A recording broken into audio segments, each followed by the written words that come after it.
Los vikingos eran pueblos marítimos desde finales del siglo VIII hasta principios del siglo XI. Provenían de las tierras escandinavas de Noruega, Dinamarca y Suecia, y sus viajes los llevaron a lo largo y ancho de Europa, Asia y América del Norte. El término vikingo proviene de la palabra nórdica antigua vikingr, que significa pirata o saqueador, y se usa para referirse a las personas de Escandinavia que realizaban expediciones marítimas durante lo que ahora se conoce como la era vikinga. Los vikingos no eran un grupo unificado ni una entidad política única, sino más bien una colección de clanes y jefaturas. Malentendidos. A pesar de la imagen popular de los vikingos con cascos con cuernos, en realidad no hay evidencia histórica que sugiera que los usaran. Esta imagen es en gran medida un mito, probablemente popularizado por el romanticismo del siglo XIX y posteriormente por representaciones en medios modernos y cultura pop. La mayoría de los cascos que se han encontrado de la era vikinga, aproximadamente 800 a 1100 DC, son simples y prácticos, diseñados para proporcionar protección en batalla. Estos cascos generalmente consistían en una bóveda para proteger la cabeza, con una protección alrededor de los ojos y la nariz. Ninguno de los cascos vikingos completos que se han encontrado tenía cuernos. La idea del casco vikingo con cuernos parece haberse originado en representaciones del arte nórdico de la era vikinga o anteriores, donde a veces se muestran guerreros y dioses con cascos o sombreros con cuernos, alas u otras decoraciones. Sin embargo, se cree que estos son ceremoniales o simbólicos en lugar de prácticos para la batalla. Esta mala interpretación se perpetuó durante el siglo XIX, particularmente en las obras de artistas como Gustav Malmström. Fue aún más popularizada por el diseñador de vestuario Carl-Emil Doppler, quien incluyó cascos con cuernos en sus diseños para el ciclo de óperas de Richard Wagner El Anillo del Nibelungo en la década de 1870. La poderosa imagen del vikingo con casco de cuernos se quedó en la imaginación popular a pesar de su falta de precisión histórica. Así, aunque la imagen de un vikingo con un casco con cuernos puede crear visuales dramáticos y entretenidos en películas, dibujos animados y juegos, no es un reflejo verdadero de lo que los vikingos habrían usado en la vida real. Además del malentendido sobre los cascos con cuernos, hay muchos otros conceptos erróneos comunes sobre los vikingos. A menudo se retrata a los vikingos como brutos sin sentido que vivían solo para saquear y robar. Si bien es cierto que eran guerreros formidables, también eran hábiles comerciantes, exploradores y artesanos. Establecieron extensas redes comerciales desde América del Norte hasta Asia, exploraron y se asentaron en nuevas tierras y crearon obras de arte intrincadas. Sus extensas rutas comerciales llegaban hasta las lejanas tierras de Afganistán y se han encontrado artefactos como estatuas de Buda y monedas árabes en Escandinavia. A pesar de las representaciones a menudo sucias de los vikingos en la cultura popular, la evidencia arqueológica sugiere que probablemente eran muy cuidadosos con la higiene personal. En los asentamientos vikingos se han encontrado peines, pinzas, navajas y herramientas para limpiar los oídos, lo que indica que se tomaban la limpieza en serio. Contrariamente a la creencia popular, los vikingos no vestían solo colores apagados y oscuros. Los hallazgos arqueológicos han revelado que vestían una variedad de colores vibrantes, incluidos rojo, azul y amarillo. Usaban tintes naturales hechos de plantas, insectos y minerales para teñir su ropa. Si bien es común imaginar a un vikingo como un hombre grande, con barba y cabello largo, en realidad no hay evidencia histórica que sugiera que todos los hombres vikingos lucieran así. Las esculturas y otros artefactos históricos muestran a hombres vikingos con una variedad de peinados y tipos de barba. Hay un mito que dice que los vikingos bebían de los cráneos de sus enemigos derrotados. Esta imagen se basa en una mala interpretación de líneas en la poesía nórdica antigua y no está respaldada por evidencia arqueológica. Vikingos y la muerte. Las actitudes vikingas hacia la muerte estaban profundamente arraigadas en sus creencias culturales y en la mitología nórdica. Una buena muerte, considerada honorable, era generalmente una muerte en batalla. Morir de esta manera permitía que un guerrero vikingo fuera elegido por las valquirias, figuras femeninas que decidían quién moriría en batalla y quién viviría. Los elegidos se unirían al dios Odín en el Valhalla, el Salón de los Caídos, donde festejarían y se prepararían para los eventos de Ragnarok, el profetizado fin del mundo en la mitología nórdica. En contraste, una muerte pacífica por vejez o enfermedad no se consideraba deseable ni honorable. Tales muertes podrían llevar a una vida después de la muerte en el reino subterráneo gobernado por la diosa El. Este reino a menudo se presenta de manera negativa en las sagas nórdicas y generalmente era evitado por los vikingos si era posible. Otra forma de muerte deshonrosa en la cultura vikinga era morir con juramentos o promesas incumplidas. En la sociedad vikinga, los juramentos y las promesas se consideraban vinculantes y serios. Esto era especialmente cierto para los guerreros, que a menudo hacían juramentos antes de entrar en batalla. Creían que romper un juramento era una deshonra grave que podría afectar su destino en la vida después de la muerte. Si un vikingo moría con un juramento o promesa incumplidos, se pensaba que era una muerte deshonrosa, lo que podría afectar su posición en la vida después de la muerte. Las sagas nórdicas están llenas de historias de héroes que hacen grandes esfuerzos para cumplir sus promesas, demostrando la importancia cultural del cumplimiento de los juramentos en esta sociedad.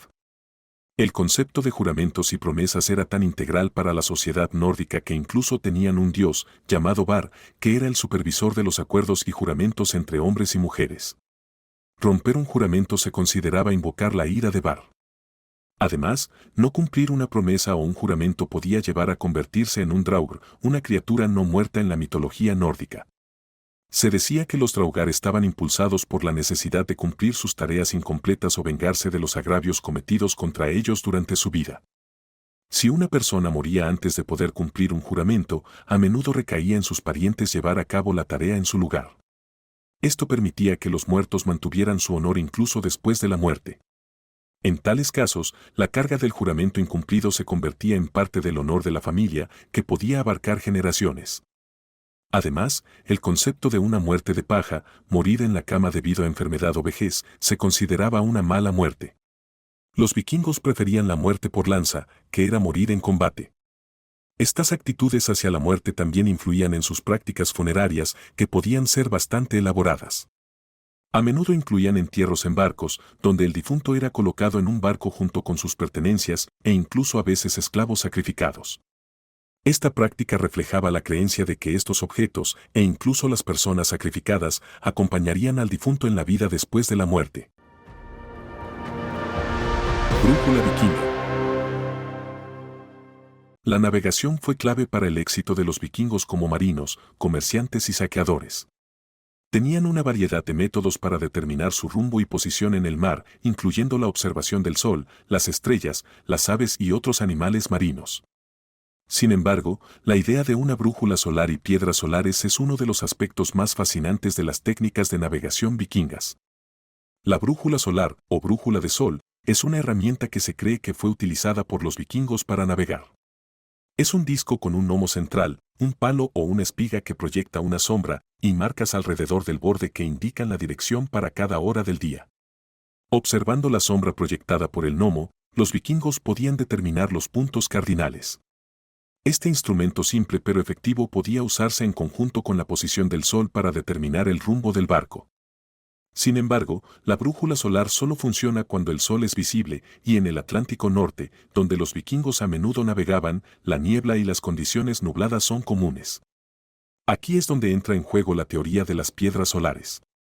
Las piedras solares son un tipo de mineral, posiblemente espato de Islandia, una calcita clara que se encuentra de forma natural, que puede polarizar la luz y, por lo tanto, determinar la dirección del sol incluso cuando está oculto por las nubes o justo debajo del horizonte.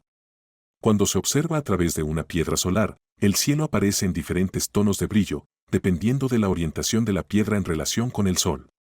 La teoría de cómo exactamente los vikingos usaban las piedras solares se basa en el descubrimiento de una piedra solar en un naufragio del siglo XVI. La hipótesis de Aldraker postula que una piedra solar podría usarse para detectar el patrón de polarización del cielo y, por lo tanto, localizar la posición del sol, incluso en condiciones nubladas o cuando el sol está justo debajo del horizonte al atardecer. Para usar una piedra solar, un navegante vikingo tendría que sostener la piedra hacia el cielo y rotarla hasta que un cierto punto en su campo de visión apareciera más oscuro. Entonces sabrían que la dirección de la luz entrante era opuesta a la posición del sol. La combinación de la brújula solar y una piedra solar podría haber permitido a los vikingos navegar con precisión, incluso en condiciones desafiantes, y viajar a tierras distantes con notable precisión. Marca vikinga. Los vikingos, conocidos por sus habilidades marítimas y exploraciones, dejaron grafitis o grabados en varios lugares que visitaron, proporcionándonos algunas ideas intrigantes sobre sus viajes y experiencias. Quizás el ejemplo más famoso de grafitis vikingos se encuentra en la Hagia Sofia en Estambul, Turquía. Las inscripciones rúnicas encontradas allí incluyen la frase Halfdan estuvo aquí, tallada por un miembro de la Guardia Varega, una unidad de mercenarios vikingos empleados por el Imperio Bizantino. El túmulo neolítico y la tumba de pasaje de Maesove en la isla principal de Orkney en Escocia es otro sitio notable. Los vikingos que irrumpieron en la tumba en el siglo XII dejaron inscripciones rúnicas en las paredes. Muchas de estas inscripciones son bastante humorísticas, incluyendo jactancias, poemas e incluso una queja sobre el frío. En el pequeño pueblo de Ampne Cruces en Inglaterra, un vikingo del siglo IX talló una imagen tosca de un barco navegando en el tímpano, una superficie decorativa semicircular o triangular, de la iglesia del pueblo. Esta es una de las primeras representaciones de un barco vikingo en Inglaterra. Una cueva conocida como Surseir en Islandia tiene una gran cantidad de inscripciones rúnicas y símbolos tallados en sus paredes. Se sabe que la cueva fue utilizada por los vikingos, posiblemente con fines ceremoniales. Hay múltiples piedras rúnicas encontradas en Suecia, talladas por miembros de la Guardia Varega, que mencionan lugares lejanos como Londres, Constantinopla y Jerusalén, proporcionando evidencia de los viajes vikingos. Estos ejemplos muestran que dondequiera que fueran, los vikingos dejaban su marca, literalmente, a través de estos antiguos grafitis. Legado lingüístico. Los vikingos dejaron un legado lingüístico sustancial en los lugares que visitaron y se establecieron. Las invasiones y asentamientos vikingos en Gran Bretaña, particularmente en el norte y el este, un área a menudo denominada el Danelá, tuvieron una profunda influencia en el idioma inglés. Muchas palabras en inglés de hoy son de origen nórdico antiguo. Estas incluyen palabras cotidianas como sky, cielo, egg, huevo, cake, pastel, knife, cuchillo, husband, esposo, window, ventana, y de barra diagonal them barra diagonal there, ellos barra diagonal ellas barra diagonal sus, entre otras. El nórdico antiguo también influyó en la sintaxis del inglés, la forma en que se estructuran las oraciones y en la pronunciación. El idioma nórdico antiguo, hablado por los vikingos, se desarrolló en los idiomas escandinavos modernos, islandés, noruego, danés y sueco. El islandés se considera el más cercano al nórdico antiguo y su estudio proporciona la mejor comprensión del idioma que hablaban los vikingos. Muchos nombres de lugares, especialmente en las islas británicas y Normandía, llevan la marca de la presencia vikinga. Por ejemplo, en Inglaterra, los lugares que terminan en «by», como Grimsby o Whitby, o «Thorpe», como Scunthorpe, son de origen vikingo. By significaba pueblo o asentamiento en nórdico antiguo y Thorpe significaba un asentamiento secundario o una granja. El pueblo de los Rus, que era de origen vikingo, dio su nombre a áreas de Europa del Este, dándonos nombres como Rusia y Bielorrusia. Los vikingos dejaron algunas huellas en el idioma ruso, aunque la influencia no es tan fuerte como en el inglés. Esquí. La tradición del esquí tiene profundas raíces en la cultura escandinava, remontándose miles de años atrás. La evidencia más antigua de esquís, encontrada en Rusia y estimada en unos 8000 años de antigüedad, muestra que las personas han estado esquiando durante mucho tiempo. Se cree que los vikingos, que vivieron en Escandinavia aproximadamente entre los años 800 y 1100 después de Cristo, usaban esquís no solo para recreación, sino también como un medio práctico de transporte durante los duros inviernos nórdicos.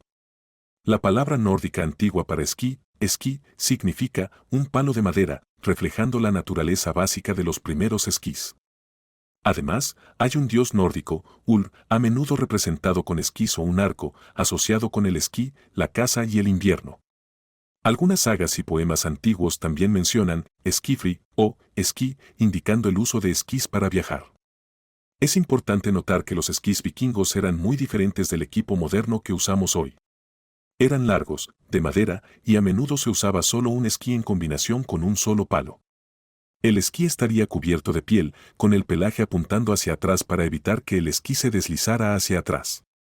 Curiosamente, los esquís no solo se usaban en la nieve. Los vikingos también los usaban en marismas, utilizando la amplia superficie del esquí para distribuir el peso del usuario de manera más efectiva, al igual que las raquetas de nieve modernas. Incluso en sus expediciones marítimas, se cree que los vikingos llevaban esquís, notablemente en sus exploraciones de Groenlandia. Para los vikingos, el esquí era una adaptación práctica a su entorno, permitiéndoles viajar de manera eficiente a través de su tierra natal cubierta de nieve.